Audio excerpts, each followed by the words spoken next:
In today's episode, I'm going to do a TIG welding demo on how to weld out a mitered corner.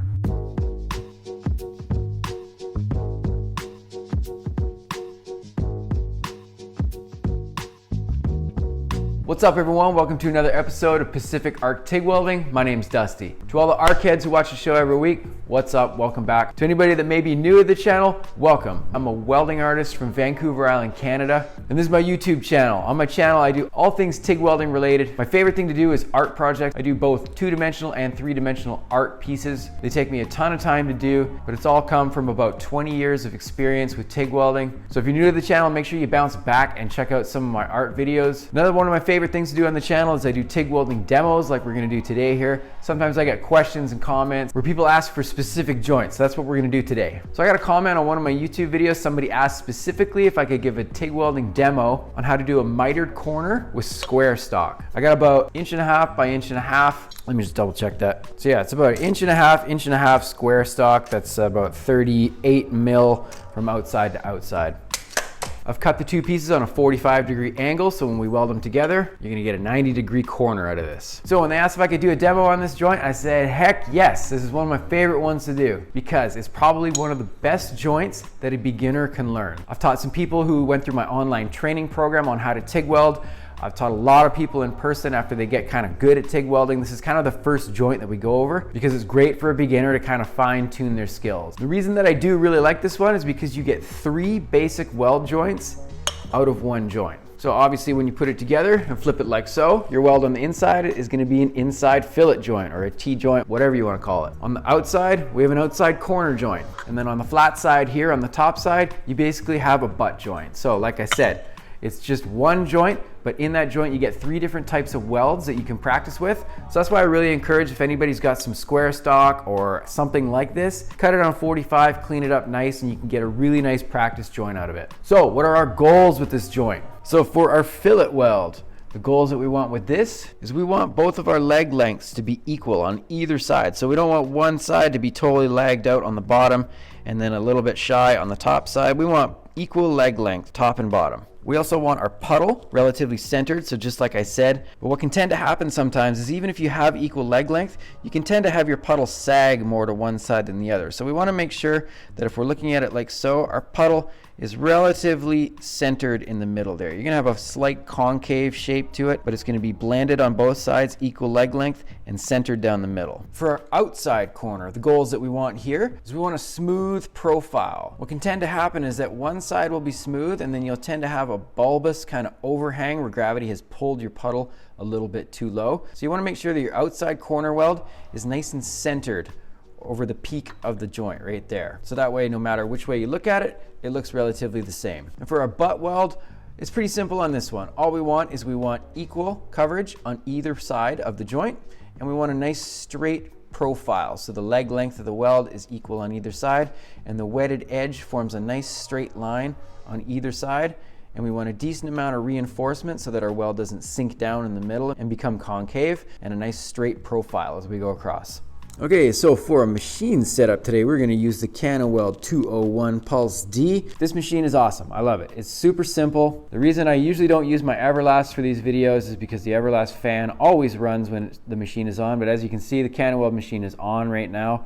No fan running. The fan turns off after a few minutes. So this is usually why I end up using this machine for my videos. Not only is it nice and quiet, it's a badass little machine. Check the description below. I have a link to a full review if you're interested on this machine. But basically what we're gonna do for settings here, we have it set on alternating current AC. For amperage, I'm gonna leave it on 200 on the panel. I'm using the foot pedal, so the foot pedal will dictate how much amperage of the 200 amps I'm using, so we'll leave it at that. We're using no downslope because we have a foot pedal. About 4 seconds of post flow, give or take. My balance is about 30% on the positive side, so 70% negative. 100 hertz, quick second of pre-flow. 0 upslope, again, because we're using the foot pedal. I control that with the foot. And 200 amps. That's it, real simple. So for a torch setup, this is a 26 style torch. Gas cooled, not water cooled, so this one will do just fine though. I'm using a number 6 cup, a smaller cup I usually like using for AC lately. I'm using a 332 tungsten. It's a 2% lanthanated tungsten. On the inside, just a standard gas screen with a wedge collet on the inside. Those ones are my favorite. And as you can see, as I screw it on, I got about the width of the cup orifice as stick out. That's usually a rule of thumb that I go with there. So that's the torch setup. We're gonna keep it real simple today. And like I said, for my material here, it has been brushed, it has been cleaned with acetone. I might give it another little scrub with the wire brush before we get going, but as you can see, I have removed all the rag and stuff from the chop saw that I cut it with on the inside, so there's no burr on the inside. It has been cleaned inside as well, so no contamination is gonna pull through from the backside. And we have a nice, clean, straight cut, so for the most part, that's gonna fit together really nice like so. So there won't be any gap, won't be anything strange going on I have to contend with as I get through it. There we go, that's straight there. So that's it. Keep it clean, keep it simple.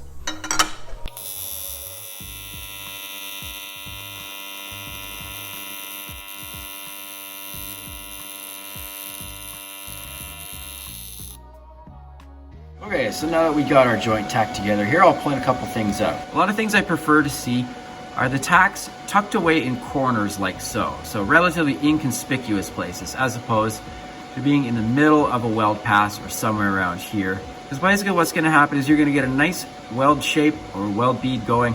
You're gonna run over your pass, and then when you get to the tack, you're gonna have to contend with it. It'll also look really funny. You'll have a weld that's a certain shape, and then all of a sudden you have to go around this stupid tack that's in the middle of something.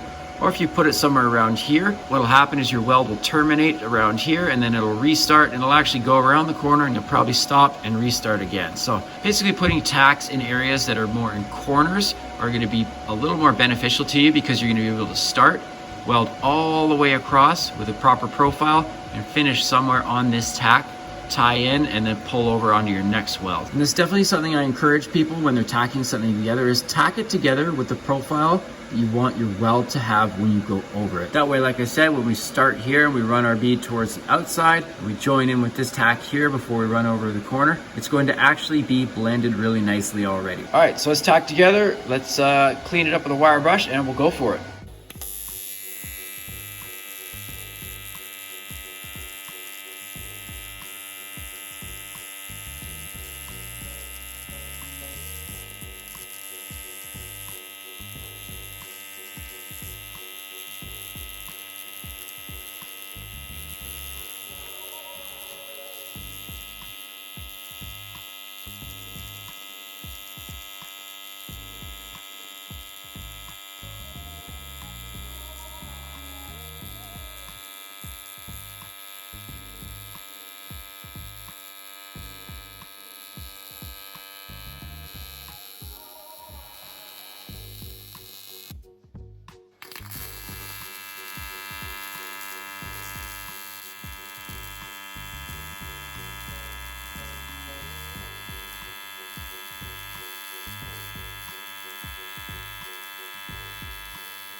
Okay, so let's take a look at it. Now the reason I started on this side basically is because this. Inside the joint was gonna take quite a bit of heat to heat up because we have the most material converging at this one. On the outside here would probably be the easiest to start with. However, if I start here, that means a button has to end here as well. So I didn't want to finish with a button on the most visual part of the weld. My decision then was to move it to the butt welds first, because then the button would be tucked away on the inside of the joint, all sneaky like. But as you can see, my wetted edge is relatively straight, which is what we're looking for. But like I talked about, we don't have too much reinforcement on the top as far as the amount of filler rod we use. Now, if we're taking a look at our corner to corner on the outside there, I definitely could have switched to a smaller filler rod. However, the problem is I don't have any smaller. So I just used 1/8 for this. I used a little more heat to spread the puddle out and very quick dabs with the filler rod, and it actually sat down okay. But regardless, you can see there's no overhang to one way or the other. The overhang is a little bit proud as far as the reinforcement on it. However, it's consistent for the most part, which is what I'm kind of looking for. Overall, as far as reinforcement being centered, this one landed pretty much center on it. And then once again, as the other side, our wetted edge is nice and straight. And what I mean by wetted edge is where the filler material meets the parent material or base material, whatever you want to call it.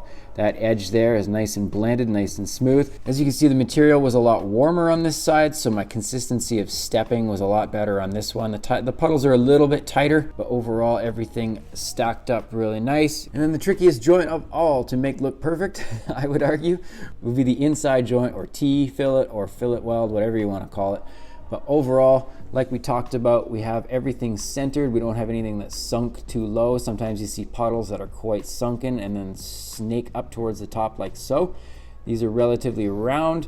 The roundness of them is pretty centered, which is what we're after. And then to tie it up with a pretty little bow on it, nice little button centered on the inside there, so that if this was a headache rack or a rack of some kind like so, you're not even gonna really see the button. The button will be tucked away nice and sneaky like in the middle there. That's the way we want it. So there we go. It's a mitered corner joint on some square stock. But I appreciate the suggestion. And again, if anybody else has any suggestions or requests they'd like to see, hit me up on Instagram. Send me a direct message. Just say what's up. If you got any good ideas, hit me up. If you are interested, I teach people how to TIG weld online. Go to my website, pacificarctigwelding.com. On there, I have an email form. You can send me an email and get in touch with me. Tell me what you're looking for. We'll start a little conversation. My online program has been going for almost 10 months now, and I'm having such a blast doing it. I've been helping people out literally all across the world get going with TIG welding. It's designed for aluminum TIG welding for beginners. I am going to be making one for stainless TIG welding at some point too, but for now it's just aluminum. So if you're interested and you'd like some help, you want to hit me up, be sure to visit my website for all my art projects and other stuff like that. But again, I really appreciate everybody for watching these. These are a lot of fun for me to do. The only thing I ask in exchange for anything you may have learned here today, this is how you can repay me. I challenge everybody at the end of all my episodes to go out and do a random act of kindness for a stranger. What I mean by this is anything from helping an old lady across the street, helping someone change a tire if you see them broke down on the side of the road. If you have an opportunity to make someone's day better, do it. We need more positivity in the world right now. That's all I ask for in return for these videos. So if you have an opportunity to help someone out in any way, do it. Make someone happy. Write something nice on a stranger's Instagram profile. I don't care. Just do something nice. But to everybody that watches all the way to the end, I thank you sincerely for supporting my channel. Again, I hope everyone's doing good out there. I hope everyone's safe and happy. My name's Dusty from Pacific Arc TIG Welding. We'll see you next time. Peace.